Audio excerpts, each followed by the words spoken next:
Hi folks, I'm Bob Schrupp, physical therapist. Brad Heineck, physical therapist. Together we have the most famous physical therapists on the internet. Well, in our opinion, of course, Bob. No, it's always our opinion and we're never right, according to our wives. Today, Brad, we're going to talk about how to do this one. You do this one thing right. I'm going to get this right yet. You do this one thing right and your calf pain strain will heal. Sure. And a lot of times I think what people find, they hurt their calf muscle, they Yep. strain it or pull a muscle there, and it gets better, and then they go out and do something and it comes back again. It's that cyclical history Yep. of where it just keeps coming back.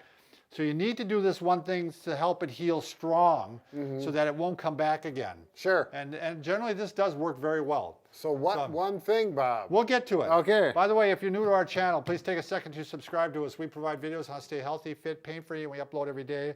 Also go over to Facebook and like us because Brad and I, we're not above begging. We will beg you with all of our hearts to go ahead and subscribe. Yeah, just hit the likes, whatever, one of those buttons. Yeah. Okay. All right, so mid-calf pain. A lot of times this happens, they call it tennis leg because a lot of tennis players. It can also happen obviously in softball, baseball, just about any sport. Right. A lot of weekend athletes get it because they're sprinting when they're not used to being. Yeah, they're not in shape. So, generally, now what we're talking about here, Lonnie, so I'm coming down here now, is we're talking about generally in the mid-calf right here.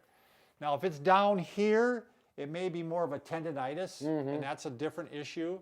And if it's up here, this doesn't happen that often up in here. It's pretty common in this area or down here. Right. The tendonitis is Right, common. right, common one or the down other. there. So what happens here is you've torn or you strained the fibers, and usually they start to heal and they form scar tissue. And that scar tissue isn't as strong as normal muscle. Right. So the scar tissue forms, and it forms like a lattice work. You call it like a spider Yeah, web. like don't a you? wangled up spider web, or like when you're flying a kite and your string gets all in a big knot and it's just a big Charlie mess. Brown. Yeah. Anyway, so that scar tissue not being as strong as it should be, as soon as you go back into an activity, it re-tears. Right. And you're like, oh, I thought it was healed, and it comes right back again. So you need to strengthen that area by doing what we call cross-fiber massage. Right. So you're actually going to go across the fibers. The fibers run this way, so you're actually going to massage going across this way. Right. You're going to find the tender spot, generally, and you're going to start rubbing. And you're going to get in deep. You can see Bob's pushing into the muscle belly. Yeah, this is not a light surface type of massage. This is that deep massage, and I'm going across the fibers. And generally, when you start, and usually maybe a day or two after the injury, you can start this. Maybe you want to ice the first day. Yep. When you start, generally after a few minutes, after a minute or so, it should start to almost get numb or feel better even. Right. If it's still getting really tender when you're doing it, then maybe you want to hold off another day and ice another day. Right. You know, ice if ibuprofen works for you to help get that inflammation down so it's not so tender. By the way, you can tell whether or not you actually completely tore the muscle is if if for one thing, like, isn't it you squeeze the calf, Brad, and it goes down like that? But I mean, if you tore the muscle, you wouldn't be able to push up at all. Right. You wouldn't be able to. Right. Yeah. Especially on the 1 foot, And you would not be able to go up like this. And it's going to have more severe symptoms. They're going to last longer. It might be you try this and it's very painful and it continues to be, and you do that for a few days in a row or up to a week. You know, maybe you've got a tear there. Right. So the problem with this, Brad, is ideally you want to do at least 20 minutes. Now, you can do this a number of ways. One, you could go ahead and do maybe 5 minutes 4 times a day. Sure. And the first, what Cyriax recommends, and he's the father of orthopedic medicine, he's the one that invented this or came up with this. He's now passed away. But he recommended 3 sessions in a row, so 3 days in a row, and then go every other day. Okay. So, he recommended 20 minutes. And so obviously very difficult to do 20 minutes. Oh. It's even difficult to do a couple minutes. Right. Your fingers get very sore. So one thing you might try, by the way, is you could try the Pure Wave massager. We're big fans of this. Do you want to grab the air-filled attachment too? Now this comes with generally 3 different attachments. The CM5. Yeah. One is air-filled, Soft and squishy. Yeah, so that's going to be, if you want to start with that, just because it's going to be, not very Aggressive. Aggressive, yeah, good word. But eventually, I'd like to see you get to the pointer stick. Sure. So that's the hard plastic. You can get in more specific to where that scar tissue is to break it up. What we like about the Pure Wave is that it actually just isn't vibrating, which a lot of massagers do. Right. It actually percusses and goes this way. Yeah, it's definitely more aggressive. You can adjust it. So now this is something you can do for 20 minutes. Right. I mean, you could tolerate it because you're just going back and forth. You can watch TV, watch your favorite. Do they even have soap operas anymore, Brad? I don't know, Bob. I don't do TV. They have real live soap operas now. But so you're going to work it across that I'm way going as well? across the fibers. Yep, I'm going again across the I fibers. was going to save my life as a soap opera. Yeah, that's true. Just kidding. So the other thing, by the way, we're going to recommend is, right before, one of the first things you might want to do day one is actually to get a heel wedge. Right. Because this is going to take some of the stress off the muscle and allow it to heal. It lifts up that heel, which gives a little slack on the muscle. It's not a lot, but it can be enough to give it the edge so it starts to heal. You need to put one on both feet. Otherwise, you have a leg difference. So you have to put one in each heel. And they come as a pair quite often. We Right. have another one there. And they're, this is a nice soft one. They're maybe a 1/4 inch thick at the heel.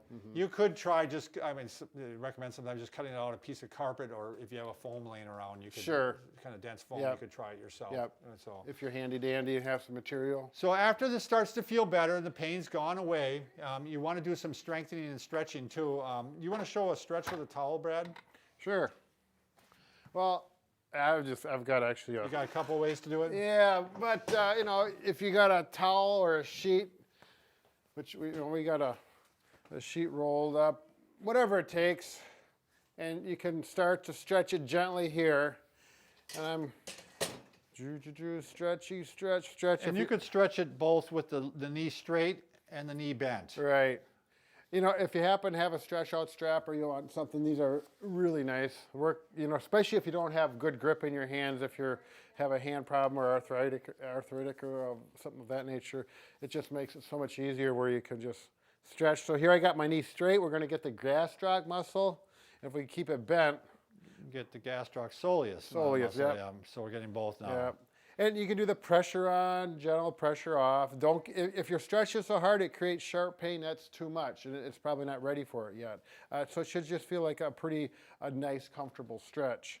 If you want to hold it, you can hold it up 10, 15 seconds. I know some people say 30 seconds. You can do that. I personally don't do that very often. I'm not saying it doesn't work, but I like the pressure on, pressure off system. And then you have the incline board too. Oh, Brad. yeah. I love the incline board.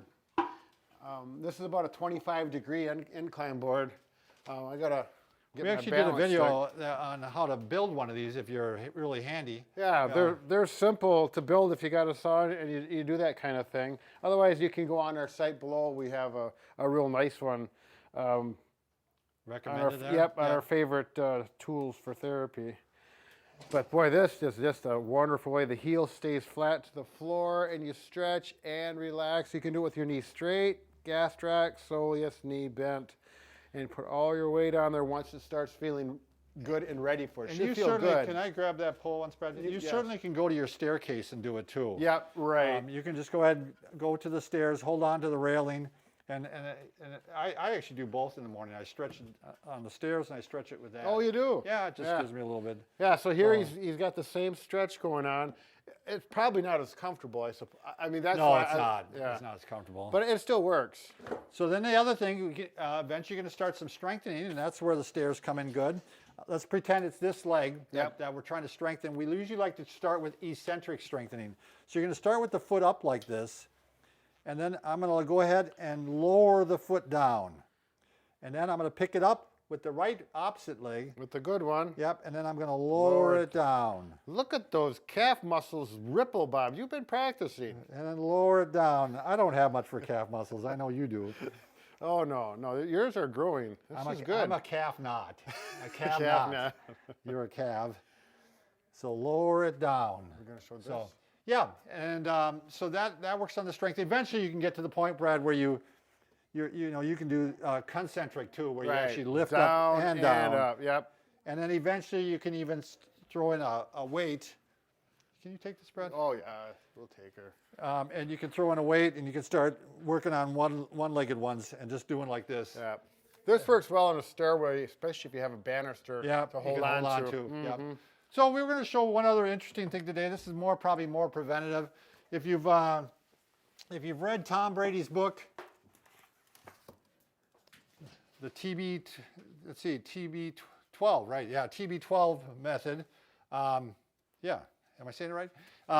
He talks about he's a big believer in muscle pliability to prevent injuries. Right. So he uses a foam roller, but he actually uses a vibrating foam roller. Yeah. And we were sent one. So it's really cool. It's called the Booster. It's made by Black Roll, and you can this part, the booster's inside the roll. It's actually hollow like this one.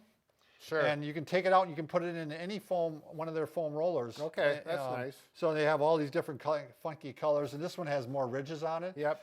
But go ahead and turn this thing on, one, Brad. The only thing, it's loud. So he has to push both buttons. It's coming. It's coming. Oh. So, and that's on the low level. So here we're going to get some deep fiber pressure with massage at the same time. Right. And I haven't used this before, but I liked it. And you can vary it. Right now it's on a lower level, and you know we can crank it up a little bit. Oh, I think I'm going the wrong way. See which one are you on? There we go. Without my glasses, Yeah. I can't tell. But there. Hey, look at that. You could have it at a party, and you know, use it for a conversation piece. But I'm gonna work this on the old calf muscle right there. Now this is a good maintenance one. And Bob, I'm wondering if maybe this would kind of act as a little cross friction massage thing. I'm not sure. I'm not sure. I don't know if I'd necessarily recommend it for the treatment, but I'd certainly recommend it for prevention. Right. I think it's the coolest darn thing. Yeah. We're going to do a whole video on it. I'm going to crank it up a little bit, Bob. But, I just turned it off. I hit the wrong button. All right. That's all right. Thanks, everybody, for watching.